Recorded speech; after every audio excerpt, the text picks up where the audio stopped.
ഞാനോ നിങ്ങളോ വാങ്ങിയത് കൊണ്ടൊന്നല്ല സ്വർണ്ണവില കൂടിയത്. ബാങ്കുകൾ വാങ്ങിയത് കൊണ്ട് അതും അത്രയും വലിയ വാല്യൂ ആണല്ലോ അവർ വാങ്ങുന്നത്. ഓരോ രാജ്യത്തിൻ്റെയും കറൻസി US ഡോളറായിട്ടുള്ള മാറ്റങ്ങൾ അനുസരിച്ചിട്ടുള്ള വ്യത്യാസങ്ങൾ രാജ്യങ്ങളിൽ ഉണ്ടായിട്ടുണ്ടാവാം. പെട്ടെന്ന് കാശ് ഉണ്ടാക്കാൻ വേണ്ടി ഞാൻ ഇപ്പോൾ വാങ്ങിയാൽ ഈ കഴിഞ്ഞ കൊല്ലം കിട്ടിയ അതേ കയറ്റം എനിക്ക് ഇനി അടുത്ത വർഷം കിട്ടുമോ?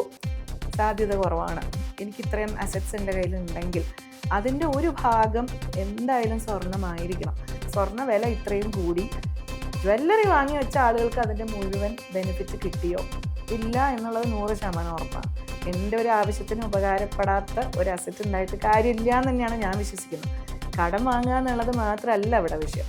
കടം വാങ്ങാതെ ആർക്കും പലിശ കൊടുക്കാതെ എൻ്റെ സ്വത്തിൽ നിന്ന് എനിക്ക് ആവശ്യമുള്ളപ്പോൾ എടുക്കാൻ പറ്റുക എന്നുള്ള ആ ഒരു സൊല്യൂഷൻ തരുന്നത് ഗോൾഡ് മ്യൂച്വൽ ഫണ്ട്സ് തന്നെയാണ്. ഇപ്പം മ്യൂച്വൽ ഫണ്ട്, SIP എന്നുള്ള വാക്കുകൾ ഇപ്പോൾ കൂടുതൽ ആളുകൾക്ക് വളരെ ഫെമിലിയർ ആയിട്ട് വന്നു തുടങ്ങിയിട്ടുണ്ട് തീർച്ചയായിട്ടും. പക്ഷെ ഗോൾഡ് മ്യൂച്വൽ ഫണ്ടിൽ SIP എന്നുള്ളത് ഐ തിങ്ക് ഇപ്പോഴും ആളുകൾ അതിനെക്കുറിച്ച് അറിഞ്ഞു വരുന്നേ ഉള്ളൂ. നമ്മളുടെ അസറ്റ് അലൊക്കേഷനിൽ ഒരുപാട് ഗോൾഡ് വാങ്ങി വെക്കണം എന്ന് ചിന്തിച്ചിട്ടില്ല. പക്ഷെ ഇപ്പോൾ നമ്മളെല്ലാവരും മാറ്റി ചിന്തിക്കേണ്ട ഒരു അവസ്ഥയായി. ശരിയാണ്. US ഡോളറിന് പകരം എന്ത് എന്നുള്ള ചോദ്യത്തിന് ഇപ്പോൾ സ്വർണം എന്നുള്ളതാണ് ലോകം കാണുന്ന ഒരു ഉത്തരം. പ്രഡിക്ഷൻ വളരെ ബുദ്ധിമുട്ടാണ്. 2026 തുടങ്ങി. സ്വർണം വീണ്ടും പതിവ് പോലെ തന്നെ മുന്നേറ്റം തുടങ്ങിയിരിക്കുകയാണ്. ഇന്നും സ്വർണത്തിൻ്റെ വില വളരെ ഉയരത്തിലായിരുന്നു. സമയം ഒട്ടും കളയണ്ട, സ്വർണത്തിൽ നിക്ഷേപിക്കാമെന്ന ഒരു തീരുമാനത്തിലേക്ക് പലരും എത്തുകയാണ്. എന്നാൽ ഇങ്ങനെ സ്വർണം വാങ്ങി വെച്ചാൽ മതിയോ? ഏത് വില വരെ നമ്മൾ സ്വർണം വാങ്ങണം? ഇതേക്കുറിച്ചൊന്നും അധികം ആർക്കും വലിയ ധാരണയില്ല. സ്വർണം എങ്ങനെ വിൽക്കണം? സ്വർണം ആഭരണമായിട്ട് വാങ്ങണോ അതോ ഈ ഗോൾഡ് അല്ലെ മ്യൂച്വൽ ഫണ്ടുകൾ ഈ സംവിധാനങ്ങളിലൊക്കെ നിക്ഷേപിക്കണോ? എങ്ങനെയാണെന്നുള്ളതിനെക്കുറിച്ച് അധികം ആർക്കും ഒരു പിടിയുമില്ല. അപ്പോൾ 2026 നമുക്ക് പുതിയ നിക്ഷേപം തുടങ്ങുമ്പോൾ സ്വർണത്തിൽ അത് എങ്ങനെ വേണമെന്നതിനെക്കുറിച്ച് കുറച്ച് കൂടുതൽ കാര്യങ്ങൾ അറിയാം. നമ്മളോടൊപ്പം സംസാരിക്കാൻ എത്തിയിരിക്കുന്നത് നിക്ഷേപ രംഗത്തെ വിദഗ്ധ, പ്രത്യേകിച്ച് സ്വർണ്ണാഭരണങ്ങളിലും സ്വർണ്ണ നിക്ഷേപങ്ങളിലും കൂടുതൽ കാര്യങ്ങൾ ഇതേക്കുറിച്ച് പറയാൻ കഴിയുന്ന ഉത്തര രാമകൃഷ്ണനാണ്. ഉത്തര മാം കോഴിക്കോട് അർദ്ധ ഫിനാൻഷ്യൽ സർവീസസിൻ്റെ ഫൗണ്ടറും കൂടിയാണ്. മാഡത്തോട് നമുക്ക് സ്വർണ്ണവിലയിൽ ഇനി വരാൻ പോകുന്ന മാറ്റങ്ങളെക്കുറിച്ചൊക്കെ വിശദമായി സംസാരിക്കാം. നമസ്കാരം. നമസ്കാരം. ഞാനിപ്പോൾ പറഞ്ഞ പോലെ സ്വർണത്തിൻ്റെ വില കഴിഞ്ഞ വർഷം കൂടിക്കൊണ്ടേയിരിക്കുകയായിരുന്നു. ഇനിയും അങ്ങനെ തന്നെ പോകും എന്ന് പറയുന്നു. എന്താണ് സ്വർണ്ണവിലയിൽ ഇങ്ങനെ ഒരു കണ്ടിന്യൂസ് ആയിട്ടുള്ള ഒരു ഉയർച്ചയ്ക്കുള്ള കാരണം? പലരും ഇത് പ്രതീക്ഷിച്ചിരുന്നത് പോലുമല്ല, പക്ഷേ ഇങ്ങനെ അപ്രതീക്ഷിതമായിട്ട് വില ഇങ്ങനെ കൂടിക്കൊണ്ടേയിരിക്കുകയാണ്. ഇതിൻ്റെ പിന്നിലുള്ള വികാരങ്ങൾ എന്തൊക്കെയാണ്? ഇന്ത്യയിലെ സ്വർണ്ണവിലയെ നിശ്ചയിക്കുന്നത് പ്രധാനമായിട്ട് 3 കാര്യങ്ങളാണ്. ഒന്ന് ഇൻ്റർനാഷണൽ ഗോൾഡ് പ്രൈസ് ആണ്. രാജ്യങ്ങൾ തമ്മിൽ സ്വർണം കൈമാറ്റം നടക്കുന്ന വിലയാണല്ലോ ഇൻ്റർനാഷണൽ ഗോൾഡ് പ്രൈസ്. പിന്നെ ഒന്ന് റുപ്പി ഡോളർ എക്സ്ചേഞ്ച് റേറ്റ് ആണ്. പിന്നെ ഇമ്പോർട്ട് ഡ്യൂട്ടിയാണ്. അപ്പം നമുക്കിവിടെ 2 വിഷയം ഇവിടെ കാര്യമായിട്ട് സംഭവിച്ചു എന്ന് തന്നെ പറയാം. അതിൽ പ്രധാനമായിട്ട് സംഭവിച്ചത് ഇൻ്റർനാഷണൽ ഗോൾഡ് പ്രൈസിൽ വന്ന കയറ്റമാണ്. അത് വരാനുള്ള കാരണം എന്ന് പറഞ്ഞാൽ ലോകത്തിൻ്റെ ഒരു റിസർവ് കറൻസി എന്ന് പറയുന്നത് US ഡോളറായിരുന്നു. ഇപ്പോൾ കുറേ വർഷങ്ങളായിട്ട് അങ്ങനെയാണ്. എന്ന് വെച്ചാൽ ഇപ്പം നമ്മുടെ റിസർവ് ബാങ്ക് പോലെയുള്ള ബാങ്കുകൾ, അവരുടെ സെൻട്രൽ ബാങ്കുകൾ സൂക്ഷിക്കുന്നത്, അവർ റിസർവ്സ് ആയിട്ട് വെച്ചുകൊണ്ടിരുന്നത് US ഡോളേഴ്സാണ് കൂടുതലും. പക്ഷേ അമേരിക്കയിൽ നടക്കുന്ന പല മാറ്റങ്ങളും അവർ ഒരു അനിയന്ത്രിതമായിട്ടുള്ള അവരുടെ ഡോളർ പ്രിൻറ്റിങ്ങും ഇതെല്ലാം കൊണ്ട് തന്നെ US ഡോളറിനോടുള്ള വിശ്വാസ്യത ലോകത്ത് കുറഞ്ഞു വരുന്ന ഒരു സിറ്റുവേഷൻ നമ്മൾ കാണുന്നുണ്ട്. അപ്പോൾ US ഡോളറിന് പകരം ഒരു റിസർവ് കറൻസി പിന്നെ എന്ത് എന്നുള്ളൊരു ചോദ്യത്തിന് ഇന്നും ലോകത്തിനൊരു ഉത്തരമില്ല. അതിന് പകരം ഇപ്പോൾ സ്വർണം എന്നുള്ളതാണ് ഇപ്പോൾ ലോക രാഷ്ട്രങ്ങളെല്ലാവരും കാണുന്നത്. അപ്പോൾ US ഡോളറിൻ്റെ കറൻസി റിസർവ് കുറയുകയും എല്ലാ ലോക ബാങ്കുകളും സ്വർണം വാങ്ങി കൂട്ടുകയും ചെയ്യുന്ന ഒരു സിറ്റുവേഷനാണ് നമ്മളിപ്പോൾ ഇതുവരെ കണ്ടത്. അപ്പോൾ ഞാനോ നിങ്ങളോ വാങ്ങിയത് കൊണ്ടൊന്നല്ല സ്വർണ്ണവില കൂടിയത്. ബാങ്കുകൾ വാങ്ങിയത് കൊണ്ട് അതും അത്രയും വലിയ വാല്യൂ ആണല്ലോ അവർ വാങ്ങുന്നത്. അതുകൊണ്ടാണ് നമ്മൾ ഇത്രയും വലിയൊരു കയറ്റം കണ്ടത്. അത് കൂടാതെ പിന്നെ സംഭവിച്ച ഒരു കാര്യം എന്താ? ഇന്ത്യയിൽ സ്വർണം ഇറക്കുമതി ചെയ്യുന്നു, US ഡോളേഴ്സിലാണ് സ്വർണ്ണവില നിശ്ചയിക്കുന്ന ഇൻ്റർനാഷണൽ ഗോൾഡ് പ്രൈസ് ഉള്ളതുകൊണ്ട് തന്നെ രൂപയുടെ തകർച്ചയും നമുക്കിതിൽ വല്ലാതെ നമ്മളെ ബാധിച്ചു. അപ്പോൾ ഇതിനിടയ്ക്ക് ഇപ്പോൾ രൂപയുടെ മൂല്യവും കുറഞ്ഞു. അപ്പോൾ അതിൻ്റെ ഒരു ഡബിൾ എഫക്റ്റ് ആയിപ്പോയി ഇന്ത്യയിൽ. അപ്പോൾ ഈ 2 ഫാക്ടറും കൂടി വന്നതുകൊണ്ടാണ് ഇന്ത്യയിൽ ഇത്രയധികം സ്വർണ്ണവില കൂടിയത്. ഇന്ത്യയിലെ പോലെ മറ്റു രാജ്യങ്ങളിൽ സ്വർണത്തിന് വില ഉയരുന്നില്ലേ? ഉദാഹരണം ഗൾഫ്, ദുബായ് പോലെയുള്ള സ്ഥലങ്ങളിലൊക്കെ സ്വർണത്തിൻ്റെ വിലയും കൂടുന്നുണ്ടല്ലോ. തീർച്ചയായിട്ടും കൂടും. പക്ഷെ നമ്മൾ മനസ്സിലാക്കേണ്ട ഒരു കാര്യം, ഇപ്പോൾ UAE എന്ന് പറഞ്ഞാൽ ദിർഹം എന്ന് പറയുന്നത് US ഡോളറായിട്ട് പെഗ്ഡാണ്. ഡോളറിൻ്റെ മൂവ്മെൻറ്റിനോട് അതേ മൂവ്മെൻറ്റാണ് ദിർഹത്തിനുള്ളത്. അപ്പോൾ ഡോളറിൻ്റെ മൂവ്മെൻറ്റിലുള്ള സ്വർണ്ണ വിലയിലുള്ള മാറ്റം അവർക്ക് വന്നിട്ടുണ്ടാവും. പക്ഷെ രൂപയുടെ തകർച്ച കൊണ്ട് എക്സ്ട്രാ ഇവിടെ കൂടിയിട്ടുണ്ട് ഇന്ത്യയിൽ. ആ മാറ്റം അവിടെ വന്നിട്ടുണ്ടാവില്ല. സോ ദാറ്റ് ഡിപ്പെൻസ് ഓൺ ഓരോ രാജ്യത്തിൻ്റെയും കറൻസി US ഡോളറായിട്ടുള്ള മാറ്റങ്ങൾ അനുസരിച്ചിട്ടുള്ള വ്യത്യാസങ്ങൾ രാജ്യങ്ങളിൽ ഉണ്ടായിട്ടുണ്ടാവാം. അപ്പോൾ ഇങ്ങനെ ഈ സ്വർണ്ണം കൂടി നിൽക്കുന്ന ഈ ഒരു സമയത്ത് നമ്മൾ ഇനിയും സ്വർണത്തിൽ നിക്ഷേപിക്കുന്നത് ബുദ്ധിയാണോ? സ്വർണ്ണ നിക്ഷേപം എന്ന് പറയുന്നത് ഒരു പോയിന്റിൽ ചെയ്യണം അല്ലെങ്കിൽ ചെയ്യണ്ട എന്ന് പറയുന്ന ഒരു സംഭവമാണെന്ന് എനിക്ക് തോന്നിയിട്ടില്ല. അതായത് നമ്മളുടെ ഒരു ഫാമിലിയുടെ എനിക്ക് ഇത്രയും അസറ്റ്സ് എൻ്റെ കയ്യിലുണ്ടെങ്കിൽ അതിൻ്റെ ഒരു ഭാഗം എന്തായാലും സ്വർണ്ണമായിരിക്കണം. അപ്പം അത് എത്ര എന്ന് ചോദിച്ചാൽ എൻ്റെ അഭിപ്രായത്തിൽ ഞാൻ പറയും ഒരു മിനിമം 10%, ഒരു മാക്സിമം 20% എന്ന് ഞാൻ പറയാം. അതിനിടയ്ക്ക് ഒരു ശതമാനം നമ്മൾ സ്വർണ്ണത്തിൽ എപ്പോഴും ഹോൾഡ് ചെയ്യുന്നത് നല്ലത് തന്നെയാണ്. Over A period of time നമുക്കറിയാം സ്വർണം സ്റ്റഡി ആയിട്ട് നമുക്ക് റിട്ടേൺസ് തന്നിട്ടുള്ള ഒരു അസറ്റ് ക്ലാസ് ആണ്. അപ്പം ഈ ആ ഒരു തീരുമാനത്തിന് ഒരു മാറ്റം ഇല്ല. അതായത് എന്നും നമ്മുടെ കയ്യിൽ കുറച്ച് സ്വർണം വേണം. അപ്പം ഈ പോയിന്റ് നിന്ന് ഇവിടെ നിന്ന് അങ്ങോട്ട് സ്വർണ്ണത്തിൽ നിക്ഷേപിക്കുമ്പോൾ 2 തരത്തിലാണ് ആളുകൾ കാണുന്നത്. ഒന്ന്, പെട്ടെന്ന് കാശ് ഉണ്ടാക്കാൻ വേണ്ടി ഞാനിപ്പോൾ വാങ്ങിയാൽ ഈ കഴിഞ്ഞ കൊല്ലം കിട്ടിയ അതേ കയറ്റം എനിക്ക് ഇനി അടുത്ത വർഷം കിട്ടുമോ? സാധ്യത കുറവാണ്. കാരണം ഈ അത്രയും ഒരു കയറ്റമാണ് വന്നത്. അതുകൊണ്ട് തന്നെ വലിയൊരു കയറ്റം ചിലപ്പോൾ കുറവാന്നേ ഞാൻ പറയുന്നുള്ളൂ. ഒരു പ്രഡിക്ഷൻ വളരെ ബുദ്ധിമുട്ടാണ് കേട്ടോ. ഈ കഴിഞ്ഞ 2-3 വർഷം കൊണ്ടൊന്നും സംഭവിച്ചൊന്നും ആരും ഒട്ടും തന്നെ ഞാൻ പ്രതീക്ഷിച്ചിട്ടില്ല, സത്യം അറിയാലോ. അപ്പോൾ അങ്ങനെ ഒരു പെട്ടെന്ന് കാശുണ്ടാക്കാൻ വേണ്ടി ഇപ്പോൾ സ്വർണ്ണത്തിൽ കയറുന്നതിനോട് എനിക്ക് വലിയ യോജിപ്പില്ല. പക്ഷേ ഒരു അസറ്റ് അലൊക്കേഷൻ എന്നുള്ള രീതിയിൽ എന്നും നമ്മുടെ കയ്യിൽ സ്വർണ്ണം ഉണ്ടായിരിക്കണം. അതിൽ യാതൊരു സംശയവുമില്ല. അത് ഇത്തിരി ഇറങ്ങിയാലും ഇനി കുറച്ച് കയറിയാലും ആ തീരുമാനത്തിൽ മാറ്റമില്ല. ഫിസിക്കൽ ഗോൾഡ് നമ്മൾ സൂക്ഷിച്ച് വയ്ക്കുന്നത് കൊണ്ട് അതിനകത്തൊരു എന്താ പറയുക, അത് അഡ്വൈസബിൾ ആണോ മാഡം? എന്താണ് പറയുന്നത്? ഫിസിക്കൽ ഗോൾഡിൻ്റെ ഏറ്റവും വലിയ റിസ്ക് എന്ന് പറയുന്നത് കളഞ്ഞു പോകാൻ സാധ്യതയുണ്ടല്ലോ. നമ്മൾ എങ്ങനെ തന്നെ നമ്മൾ സൂക്ഷിച്ചാലും ശരി, നമ്മൾ പറയുന്നു ബാങ്ക് ലോക്കറിൽ വെച്ചാൽ കളഞ്ഞു പോകാനുള്ള സാധ്യത വളരെ കുറവാണെന്ന് പറയാം, ഇല്ലയെന്ന് ഞാൻ പറയുന്നില്ല. പിന്നെ നമ്മളിതിനെ എങ്ങനെയെങ്കിലും കൈകാര്യം ചെയ്യുമ്പോൾ അത് കളഞ്ഞു പോകാനുള്ള സാധ്യതയുണ്ട്. അപ്പോൾ അതൊരു വലിയ റിസ്ക് തന്നെയാണ്, ഒരു സംശയമില്ല. രണ്ടാമത്തെ കാര്യം എന്ന് പറയുന്നത് നമുക്ക് നമ്മുടെ ആവശ്യത്തിനനുസരിച്ചിട്ട് അതൊരു സ്വത്തെന്ന നിലയിൽ നമ്മൾ അതിനെ കണ്ടാൽ നമ്മുടെ ആവശ്യത്തിനനുസരിച്ച് അതിൽ നിന്ന് നമുക്ക് പുറത്തെടുക്കാനുള്ള ഒരു ബുദ്ധിമുട്ടുണ്ട് അതിൽ നിന്ന്. മലയാളി എന്നും കണ്ടുവന്നിട്ടുള്ളത് എന്താ, നമുക്ക് ആഭരണം ഉണ്ട്, എനിക്ക് പെട്ടെന്ന് പൈസയ്ക്ക് ആവശ്യം വന്നാൽ പണയം വയ്ക്കുന്നു, കടം വാങ്ങുന്നു. കടം വാങ്ങുന്നത് എന്നുള്ളത് ഓക്കെ, പക്ഷേ എനിക്ക് എൻ്റെ സ്വത്തിൽ നിന്ന് കടം വാങ്ങാതെ എനിക്ക് ആവശ്യമുള്ളപ്പോൾ പുറത്തെടുക്കാൻ പറ്റണം എന്നുള്ളൊരു സംഭവം ഉണ്ടല്ലോ, അത് പറ്റുന്നില്ല എന്നുള്ളതാണ് ഫിസിക്കൽ ഗോൾഡിനെ സംബന്ധിച്ച് വലിയൊരു വിഷയം. മൂന്നാമത് നോക്കുകയാണെങ്കിൽ കോസ്റ്റ് ഒരുപാട് കൂടുതലാണ്. സ്വർണം ശരി ഇത്രയും കൂടി, സ്വർണ്ണ വില ഇത്രയും കൂടി, ജ്വല്ലറി വാങ്ങി വെച്ച ആളുകൾക്ക് അതിൻ്റെ മുഴുവൻ ബെനിഫിറ്റ് കിട്ടിയോ? ഇല്ല എന്നുള്ളത് 100% ഉറപ്പാണ്. അത്രമാത്രമാണ് അതിലുള്ള മേക്കിംഗ് ചാർജും GST പോലുള്ള കോസ്റ്റ് അതിൽ വന്നുകൊണ്ടിരിക്കുന്നത്. ഈ സമയത്ത് നമുക്ക് വലിയ തട്ട് കിട്ടാത്ത വിധത്തിൽ സിസ്റ്റമാറ്റിക്കായിട്ട് ചെറിയ ചെറിയ തുകയായിട്ട് സ്വർണ്ണത്തിൽ നിക്ഷേപിക്കാൻ പറ്റുമോ? തീർച്ചയായിട്ടും. അതാണ് എനിക്ക് ഏറ്റവും നല്ലൊരു മാർഗ്ഗമായിട്ട് തോന്നിയിട്ടുള്ള ഒരു കാര്യം, ഗോൾഡ് മ്യൂച്വൽ ഫണ്ടിൽ സിസ്റ്റമാറ്റിക് ഇൻവെസ്റ്റ്മെൻറ്റ് പ്ലാൻ ചെയ്യുക എന്നുള്ളത്. ഇപ്പം മ്യൂച്വൽ ഫണ്ട് SIP എന്നുള്ള വാക്കുകൾ ഇപ്പോൾ കൂടുതൽ ആളുകൾക്ക് വളരെ ഫെമിലിയറായിട്ട് വന്നു തുടങ്ങിയിട്ടുണ്ട് തീർച്ചയായിട്ടും. പക്ഷെ ഗോൾഡ് മ്യൂച്വൽ ഫണ്ടിൽ SIP എന്നുള്ളത് ഐ തിങ്ക് ഇപ്പോഴും ആളുകൾ അതിനെക്കുറിച്ച് അറിഞ്ഞു വരുന്നേ ഉള്ളൂ. അപ്പം 100 രൂപ ഉണ്ടെങ്കിൽ നിങ്ങൾക്ക് ഗോൾഡ് മ്യൂച്വൽ ഫണ്ടിൽ SIP സ്റ്റാർട്ട് ചെയ്യാം. അപ്പോൾ ഇത് ചെയ്തുകൊണ്ടുള്ള ഗുണം എന്താണ്? അപ്പോൾ ഒന്നാമത്തെ കാര്യം, നമ്മൾ ഒറ്റ വിലയ്ക്ക് തന്നെ നമ്മൾ വലിയൊരു റിസ്ക് നമ്മൾ എടുക്കുന്നില്ല, വിലയുടെ റിസ്ക് എടുക്കുന്നില്ല. അപ്പോൾ അത് സ്വർണ്ണ വിലയും ഇങ്ങനെ കുറച്ച് ഇറങ്ങി കയറി തന്നെയാണല്ലോ ചെയ്യാറ്, അത് ഒരിക്കലും സ്ട്രെയിറ്റ് ലൈനിലല്ല കയറുന്നത്. അപ്പോൾ നമ്മൾ ഓരോ മാസവും നമ്മൾ ഇൻവെസ്റ്റ് ചെയ്യുന്ന സമയത്ത് നമ്മൾ ഇറങ്ങുമ്പോഴൊക്കെ നമ്മൾ വാങ്ങി പോവുകയാണ്. പിന്നെ SIP എന്ന് പറഞ്ഞാൽ അതിൽ ഏറ്റവും ഫ്ലെക്സിബിളാണ്. എനിക്ക് പറ്റുമ്പോൾ ചെയ്യാം, എനിക്ക് വേണ്ട നിർത്താം, വീണ്ടും തുടങ്ങാം. അത്രയും ഫ്ലെക്സിബിലിറ്റിയോട് കൂടി ചെയ്യാൻ പറ്റുന്ന വേറൊരു നിക്ഷേപം ഇല്ല എന്ന് തന്നെ പറയാം. നമ്മളിപ്പോൾ പറഞ്ഞത് സ്വർണം വാങ്ങുന്നതിനെ കുറിച്ചിട്ടാണ്. വിൽക്കുവാണെങ്കിൽ പക്ഷേ ഈ സൗകര്യങ്ങളൊന്നും ഇല്ലെന്നാണ് എനിക്ക് തോന്നുന്നത്. ഉദാഹരണത്തിന് നമ്മളൊരു സ്വർണ്ണാഭരണം വിൽക്കാൻ പോവുകയാണെന്നുണ്ടെങ്കിൽ അവർ പല കുറവുകളും അതിൽ വരുത്താറുണ്ട്. എന്ന് തന്നെയല്ല, സ്വർണം നമുക്ക് വിറ്റിട്ട് തിരിച്ച് പണം ലിക്വിഡിറ്റി ഉണ്ടെന്നൊക്കെ പറയും, പക്ഷേ തിരിച്ച് പണമായിട്ട് നമ്മുടെ കയ്യിൽ കിട്ടാനുള്ള സാധ്യതയും വളരെ കുറവാണ്. അപ്പോൾ ഈ സ്വർണം നമ്മൾ ഏത് ഘട്ടത്തിലാണ് വിൽക്കേണ്ടത്, അതെങ്ങനെയാണ് വിൽക്കേണ്ടത്? നമ്മുടെ ആവശ്യത്തിന് വേണ്ടിയിട്ടാണല്ലോ നമ്മളൊരു അസറ്റ് ബിൽഡ് ചെയ്ത് കൊണ്ടുവരുന്നത് അല്ലേ. അപ്പോൾ സ്വർണം ജ്വല്ലറി ആയിട്ട് ഹോൾഡ് ചെയ്യുമ്പോൾ ഇത് സത്യമാണ്, അതിലൊരു റിസ്ക് ഉണ്ട്, അതൊരു പ്രശ്നം തന്നെയാണ്, അത് ശരിയാണ്. ഇപ്പം എൻ്റെ കയ്യിൽ ഒരു 50 പവൻ സ്വർണ്ണം ഉണ്ടെന്ന് തന്നെ വിചാരിക്കുക.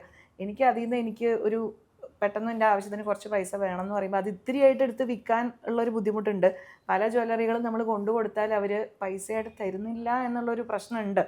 ചിലർ തരുന്നുണ്ട്, ചിലർ പറയണു അതിന് പകരം സാധനം വാങ്ങണം എന്ന് പറയണു. അപ്പോൾ അതൊരു വലിയൊരു പ്രശ്നം തന്നെയാണ്. അവിടെയൊക്കെ തന്നെ നമുക്ക് സൊല്യൂഷനായി വരുന്നതാണ് ഈ ഗോൾഡ് ETFs അല്ലെങ്കിൽ ഗോൾഡ് മ്യൂച്വൽ ഫണ്ട്സ് എന്ന് പറയുന്നത്. കാരണം അവിടെ നിങ്ങൾക്ക് നിങ്ങളുടെ ആവശ്യത്തിനനുസരിച്ച് എത്ര ചെറിയ സംഖ്യയാണെങ്കിലും എപ്പോൾ ആവശ്യമുണ്ടോ നിങ്ങൾക്കത് പുറത്തേക്ക് എടുക്കാം. വെറും ഒരു 3-4 ദിവസം കൊണ്ട് നിങ്ങൾക്ക് നിങ്ങളുടെ ബാങ്കിലേക്ക് ആ പൈസ എത്തും. പിന്നെ ഏറ്റവും വലിയ ഒരു കാര്യം ഞാൻ പറയുമ്പോൾ ഒരു ഒരു ഫാമിലിയെ സംബന്ധിച്ച് അല്ലെങ്കിൽ ഒരു സ്ത്രീയെ സംബന്ധിച്ച് ഞാൻ പറയുന്നത്, എൻ്റെ കയ്യിൽ എൻ്റെ അടുത്ത് ഇത്ര ഒരു സ്വത്തുണ്ട്, എൻ്റെ അടുത്ത് സ്വർണ്ണം ഞാൻ അകത്ത് വെച്ചിട്ടുണ്ട്, എനിക്ക് വേണ്ടത് ഒരു മാസ വരുമാനമാണ്. അപ്പോൾ എനിക്ക് എന്ത് ചെയ്യാം, അതൊരു മ്യൂച്വൽ ഫണ്ടിലാണ് ഹോൾഡ് ചെയ്യുന്നതെങ്കിൽ മാസമായിട്ട് എനിക്ക് സിസ്റ്റമാറ്റിക് വിഡ്രോവൽ പ്ലാനായിട്ട് ചെയ്യാം. ഒരു അസറ്റ് ഉള്ളത് എന്തിനാണ്? എൻ്റെ ഒരു ആവശ്യത്തിന് ഉപകാരപ്പെടാത്ത ഒരു അസറ്റ് ഉണ്ടായിട്ട് കാര്യമില്ല എന്ന് തന്നെയാണ് ഞാൻ വിശ്വസിക്കുന്നത്. കടം വാങ്ങുക എന്നുള്ളത് മാത്രമല്ല ഇവിടെ വിഷയം. കടം വാങ്ങാതെ ആർക്കും പലിശ കൊടുക്കാതെ എൻ്റെ സ്വത്തിൽ നിന്ന് എനിക്ക് ആവശ്യമുള്ളപ്പോൾ എടുക്കാൻ പറ്റുക എന്നുള്ള ആ ഒരു സൊല്യൂഷൻ തരുന്നത് ഗോൾഡ് മ്യൂച്വൽ ഫണ്ട്സ് തന്നെയാണ്. ഈ സിസ്റ്റമാറ്റിക് വിഡ്രോവൽ പ്ലാൻ എന്ന് പറയുന്നത് എങ്ങനെയാണ് നമുക്കത് ചെയ്യാൻ പറ്റുക? അത് നമുക്ക് എത്ര ആവശ്യമുണ്ടോ അതിനനുസരിച്ച് നമുക്ക് വിഡ്രോ ചെയ്യാം.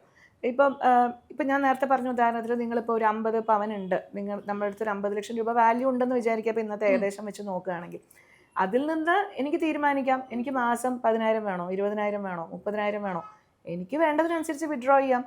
ഓഫ് കോഴ്സ് നമ്മൾ ഉള്ള യൂണിറ്റ്സ് തന്നെയാണ് ഞാൻ എടുക്കുന്നത്, ശരിയാണ്. പക്ഷെ ബാക്കിയുള്ളത് വളർന്നുകൊണ്ടിരിക്കുകയാണല്ലോ. അപ്പോൾ എൻ്റെ ആവശ്യത്തിനനുസരിച്ച് എനിക്കത് സെറ്റ് ചെയ്ത് വെക്കാം. എല്ലാ മാസവും 1-ാം തീയതി ആയാലും എനിക്ക് ഇത്ര അതിൽ നിന്ന് എടുക്കണം എന്ന് എനിക്ക് തീരുമാനിക്കാം. അതിനനുസരിച്ച് നമുക്കത് വിഡ്രോവൽ വരും. അത് എപ്പോൾ വേണമെങ്കിൽ നമുക്ക് സ്റ്റോപ്പ് ചെയ്യാം, വിഡ്രോവൽ എമൗണ്ട് മാറ്റാം. ഇനിയിപ്പോൾ വിഡ്രോവൽ വേണ്ടാന്നുണ്ടെങ്കിൽ വേണ്ടാന്ന് വെക്കാം. ടോട്ടലി ഫ്ലെക്സിബിൾ ആണ്. ഈ സാധാരണ സ്വർണത്തിൻ്റെ വില രാജ്യാന്തര തലത്തിൽ കുറയുന്ന സമയങ്ങളിൽ കേരളത്തിൽ അല്ലെങ്കിൽ ഇന്ത്യയിൽ സ്വർണത്തിൻ്റെ വില കൂടാറുണ്ട്. അതൊരു വിരോധാഭാസമല്ലേ? അതെന്തുകൊണ്ടാണ് അങ്ങനെ സംഭവിക്കുന്നത്? കേരളത്തിൽ അല്ലെങ്കിൽ ഇന്ത്യയിലെ സ്വർണ്ണവിലയെ ബാധിക്കുന്ന 2 വിഷയങ്ങളാണല്ലോ. അപ്പോൾ ഒന്ന് രാജ്യാന്തര സ്വർണ്ണവിലയാണ്, 2 റുപ്പി ഡോളർ എക്സ്ചേഞ്ച് റേറ്റ് ആണ്. അപ്പോൾ ഈ രൂപയുടെ മൂല്യം കുറയുന്ന സമയത്ത് അത് ഇവിടെ നമുക്ക് സ്വർണ്ണവില കൂടുകയാണ് ചെയ്യുക.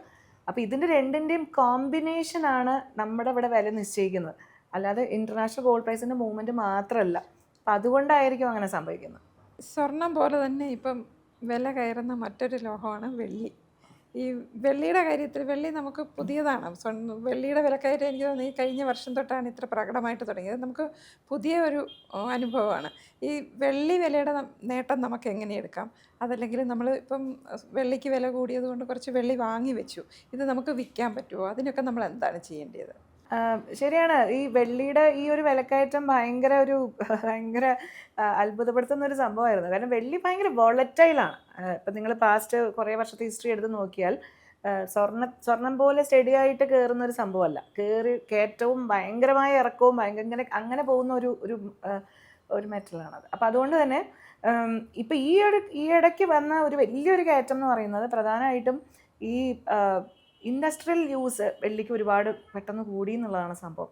ഇപ്പോൾ EV ബാറ്ററീസിലും അങ്ങനെ പലതരത്തിലുള്ള ഇൻഡസ്ട്രിയൽ ആവശ്യങ്ങൾ വന്നപ്പോൾ അങ്ങനെ അതിൻ്റെ ലഭ്യതയും കുറഞ്ഞു എന്നുള്ളതാണ്. സാധാരണ ഒരു ഡിമാൻഡ് സപ്ലൈ പറയുമ്പോൾ ഡിമാൻഡ് കൂടിയാൽ വില കൂടും, സപ്ലൈ കുറഞ്ഞാൽ വില കൂടും. ഇത് രണ്ടും സംഭവിച്ചു എന്നുള്ളതാണ് വെള്ളിയെ സംബന്ധിച്ച് പറയുമ്പോൾ. അപ്പോൾ പെട്ടെന്ന് വല്ലാതെ വെള്ളിയുടെ വില കൂടി എന്നുള്ള.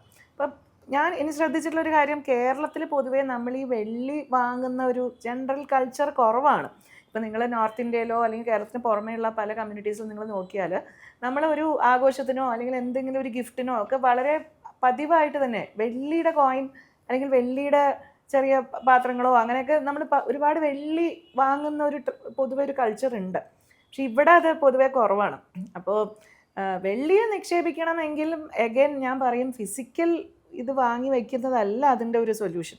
കാരണം ഇതിനെ വാങ്ങി വെച്ചിട്ട് അത് നമ്മുടെ സൗകര്യത്തിന് പോയി വിൽക്കാനോ അതൊക്കെ ബുദ്ധിമുട്ടാണ്. ഓക്കെ, പിന്നെ ഈ വെള്ളിയിൽ ഉണ്ടാക്കുന്ന സാധനങ്ങളൊക്കെ നമ്മൾ വിൽക്കാൻ പോകുമ്പോൾ അതിൽ ഒരുപാട് കട്ടിങ് കഴിഞ്ഞിട്ടേ നമുക്ക് പൈസ കിട്ടുള്ളൂ. പിന്നെ വെള്ളി ബാർ വാങ്ങുക എന്നൊക്കെ പറഞ്ഞാൽ അതൊക്കെ പ്രാക്ടിക്കലായിട്ട് എല്ലാവർക്കും ചെയ്യാൻ പറ്റുന്ന ഒരു കാര്യങ്ങളല്ല. അപ്പോൾ അതിനും സൊല്യൂഷൻ എന്താണ്? ETF-ഉം മ്യൂച്വൽ ഫണ്ടും തന്നെയാണ്. അപ്പോൾ അവിടെയും ഗോൾഡ് മ്യൂച്വൽ ഫണ്ടും ഗോൾഡ് ETF-ഉം നമ്മൾ എങ്ങനെ വാങ്ങുന്നു അതേപോലെ സിൽവറിലും നമുക്ക് ചെയ്യാൻ പറ്റും. അതുകൊണ്ട് തന്നെ നമ്മളുടെ പോർട്ട്ഫോളിയോയിൽ ഞാൻ പറയുന്നു, silver is looking very very strong. ചെറിയ ഒരു അലൊക്കേഷൻ സിൽവറിന് കൊടുക്കുന്നത് എന്തുകൊണ്ടും നല്ലത് തന്നെയാണ്. എത്ര പെർസെൻറ്റേജ്?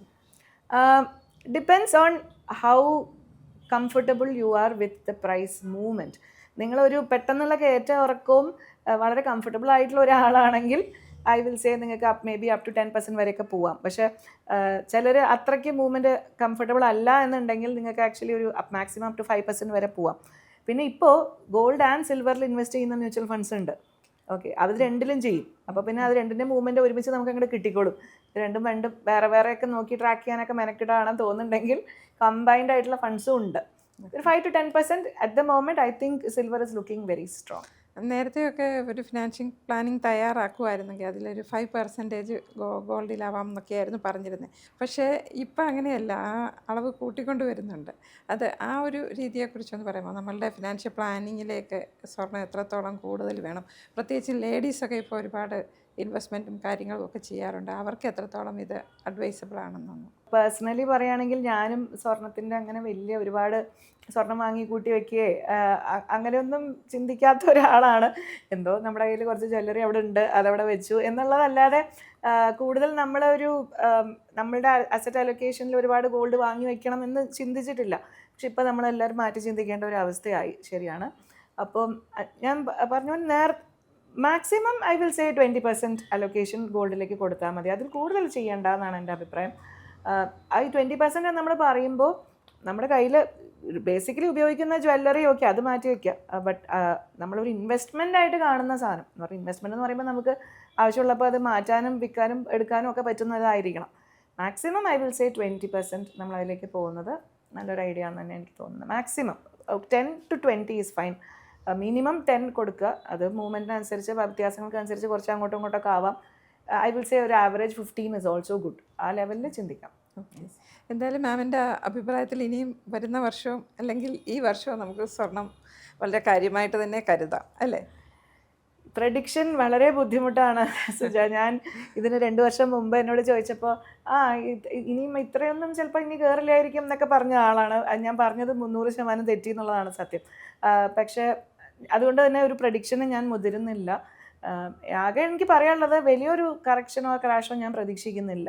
കാരണം ഞാൻ ഈ പറഞ്ഞ പോലെ US ഡോളറിന് പകരം എന്ത് എന്നുള്ള ചോദ്യത്തിന് ഇപ്പോൾ സ്വർണം എന്നുള്ളതാണ് ലോകം കാണുന്ന ഒരു ഉത്തരം. ആ ഒരു ഉത്തരത്തിന് ഒരു പകരം വെക്കാനുള്ളൊരു സൊല്യൂഷൻ വരാത്തോളം കാലം സ്വർണത്തിൻ്റെ ഈ ഒരു ഡിമാൻഡ് എന്ത് തന്നെയായാലും ഇൻ്റർനാഷണൽ ലെവലിൽ ഉണ്ടായിരിക്കും. അതുകൊണ്ട് തന്നെ ഇതിൽ ആസ് ഐ സീ നൗ ഇതിലൊരു കയറ്റം തന്നെയാണ് ഞാൻ കാണുന്നത്. അല്ലാതെ അറ്റ്ലീസ്റ്റ് ഇറങ്ങി ചെറുതായിട്ടുള്ള ഇറക്കവും കയറ്റവും അങ്ങനെ പതുക്കെ കയറും തന്നെയാണ് എനിക്ക് തോന്നുന്നത്. അല്ലാതെ ഈ കയറിയത് പെട്ടെന്ന് അങ്ങോട്ട് ഇടിഞ്ഞ് പൊളിഞ്ഞ് താഴെ വീഴുന്ന ഒരു സിറ്റുവേഷനൊന്നും ഞാൻ കാണുന്നില്ല. ചരിത്രത്തിൽ ഒരിക്കലും അങ്ങനെ വന്നിട്ടുമില്ല. ഇൻ്റർനാഷണൽ ഗോൾഡ് പ്രൈസ് നോക്കിയാൽ സംഭവിച്ചിട്ടുണ്ട്. അത് ഇന്ത്യയിൽ നമുക്ക് അധികം ഫീൽ ചെയ്തിട്ടില്ല. നിങ്ങൾ നോക്കുകയാണെങ്കിൽ 1980 നിങ്ങൾ എടുത്ത് നോക്കിയാൽ ഇൻ്റർനാഷണൽ ഗോൾഡ് പ്രൈസ് $800 ഒരു ട്രോയ് ഔൺസിന് വന്നൊരു സിറ്റുവേഷൻ ഉണ്ടായിരുന്നു. അന്ന് അവിടെ നിന്ന് അത് $200 ചില്ലാൻ ഇറങ്ങിയിരുന്നു. എത്ര കാലം കൊണ്ട്? അത് കൃത്യമായിട്ട് എനിക്ക് ഓർമ്മയില്ല. ഒരു കുറച്ച് വിതിൻ എ ഫ്യൂ ഇയേഴ്സ്, അധികം കാലം കൊണ്ടല്ല. Actually within A few years 3-1 4-1 വരെ വലിയ തകർച്ച സംഭവിച്ചിട്ടുണ്ട്. ഇത് വീണ്ടും നിങ്ങൾ നോക്കുകയാണെങ്കിൽ 2011 നോക്കുകയാണെങ്കിൽ 1900 US ഡോളേഴ്സ് വരെ എത്തിയിട്ട് അവിടെ നിന്ന് $1100 വരെ ഇറങ്ങിയിരുന്നു. ഇത്രയും മൂവ്മെൻറ്റ് ഇറങ്ങി എന്നുള്ളതാണ് ഇൻ്റർനാഷണൽ ഗോൾഡ് പ്രൈസ്. പക്ഷേ നമുക്ക് ഇവിടെ ഇത് കൂടുതൽ ബാധിക്കാതെ പോയത് എന്തുകൊണ്ടാണെന്ന് വെച്ചാൽ രൂപയുടെ മൂല്യം തകർന്നുകൊണ്ടേയിരിക്കുകയായിരുന്നു. അതുകൊണ്ട് ഇന്ത്യയിൽ നമ്മൾ ആൾക്കാരുടെ അടുത്ത് ഇത് ഈ സ്വർണ്ണവില ഈ അടുത്ത കാലത്താണ് 2011 അവിടെ നിന്ന് എടുത്ത് നോക്കിയാൽ 3-1 അല്ലെങ്കിൽ 3-1 സോറി 1900 to 1100 800 ഇറങ്ങിയത് വലിയൊരു ഇറക്കല്ലേ. അങ്ങനെ പറഞ്ഞു നോക്കി ഇവിടെ ആരും പറഞ്ഞാൽ വിശ്വസിക്കില്ല. കാരണം നമ്മളത് കണ്ടിട്ടില്ല അവിടെ. അതിൻ്റെ കാരണം രൂപയുടെ തകർച്ചയാണ്. രൂപയുടെ തകർച്ച ഇപ്പോഴും ഒരു യാഥാർത്ഥ്യമായിരിക്കെ ഇനി വില കുറഞ്ഞാലും ഇന്ത്യയിൽ അല്ലെങ്കിൽ കേരളത്തിൽ അത് ബാധിക്കണമെന്നില്ല. ശരിയാണ്. അതിപ്പോൾ ഇത്രയും ഒരു തകർച്ച വന്നിട്ടുണ്ട് ഇല്ലാന്ന് സ്റ്റഡി ആയിട്ട് നോക്കുകയാണെങ്കിൽ 3 to 4% എപ്പോഴും എല്ലാ വർഷവും ഒരു ആവറേജ് ഉണ്ടാവുന്നുണ്ട്. അതിനേക്കാൾ കൂടുതലാണ് ഇപ്പോൾ സംഭവിച്ചത്.